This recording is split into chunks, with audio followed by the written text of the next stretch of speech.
Namaskar, welcome to Fact of India, my YouTube channel. I am Sangeeta Chaudhary and today I am going to deal with a grammatical item voice.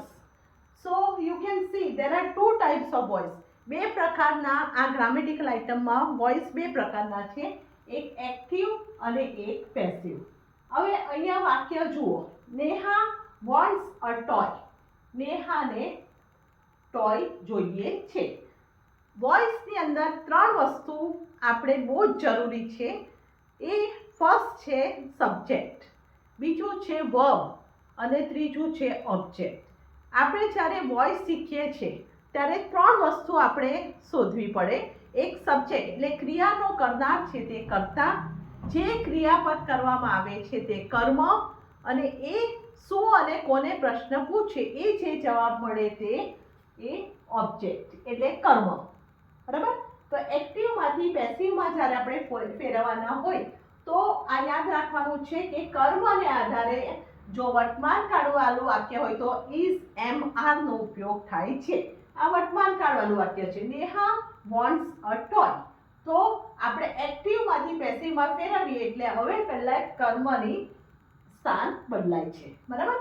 એટલે active વોઇસમાં કર્તા મુખ્ય સ્થાને આવે છે, જ્યારે passive વોઇસમાં કર્મ મુખ્ય સ્થાને આવે છે. એટલે અ ટોય. હવે આ ટોય એક વચન છે, એક જ ટોય છે એટલે આપણે ઇઝ નો ઉપયોગ કર્યો. જે પણ ક્રિયાપદ છે તેનું પાસ્ટ પાર્ટિસિપલ એટલે ત્રીજું રૂપ, વોન્ટ નો વોન્ટેડ. બરાબર? ત્યારબાદ તરત જ ત્રીજા રૂપ પછી બાય નો ઉપયોગ થાય છે, અને છે અહીંયા કર્તા કોણ છે, સબ્જેક્ટ કોણ છે, નેહા. એ જ રીતે જો કર્તા આઈ હોય તો બાય મી નો ઉપયોગ કરવો, જો કરતા બાય વી હોય તો બાય અસ નો ઉપયોગ કરવો, જો કરતા યુ હોય તો બાય યુ નો ઉપયોગ કરવો, જો કરતા બાય હી હોય તો બાય હિમ નો ઉપયોગ કરવો, જો કરતા સી હોય તો બાય હર નો ઉપયોગ કરવો, અને જો કરતા દે હોય તો બાય ધેમ નો ઉપયોગ કરવાનો રહેશે. આ ફેરફાર એક્ટિવમાંથી પેસિવમાં ફેરવતી વખતે યાદ રાખવાનું છે. બીજું એક વસ્તુ કે એક્ટિવમાં સબ્જેક્ટ મુખ્ય સ્થાને, પછી વર્બ અને પછી ઓબ્જેક્ટ, જ્યારે પેસિવની અંદર ઓબ્જેક્ટ પહેલા, ત્યારબાદ વર્બ અને ત્યારબાદ સબ્જેક્ટ. ત્યારબાદ હવે વર્તમાન કાળનું વાક્ય લીધું. હવે બીજું વાક્ય જોઈએ, રામ બ્રોક ધ વિન્ડો. રામે બારી તોડી.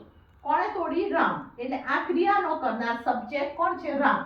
એ તોડવાની ક્રિયા કરે છે. કયું ક્રિયાપદ છે? ભૂતકાળનું. બ્રેક નું બ્રોક આ ભૂતકાળનું ક્રિયાપદ છે. શું તોડે છે? તો વિન્ડો તોડે છે. એટલે આ શું અને કોને પ્રશ્ન પૂછે જે જવાબ મળે એટલે ઓબ્જેક્ટ. આ કર્મ છે. હવે એક્ટિવમાંથી પેસિવમાં ફેરવો, પહેલે શું આવશે? કર્મ. The window. હવે વિન્ડો ભૂતકાળમાં યાદ રાખવાનું છે, એ રીતે વર્તમાન કાળમાં ઇઝ એમ આર આવે તે જ રીતે ભૂતકાળની અંદર શું આવશે? વોઝ કે વેર.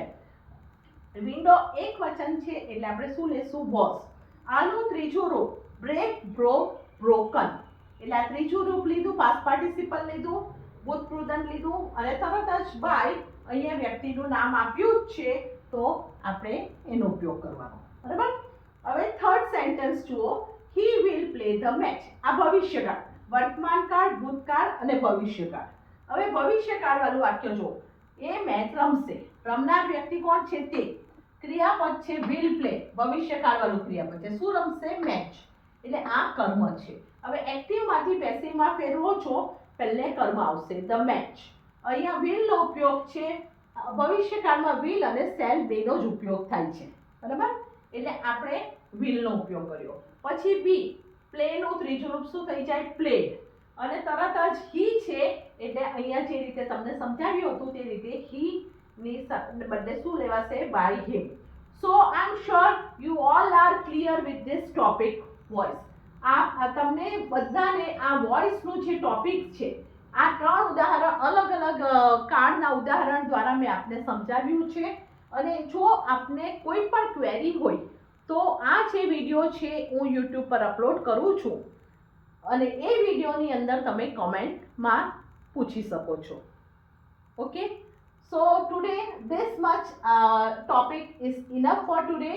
I'm sure you will like, share as well as subscribe my YouTube channel. Thank you so much.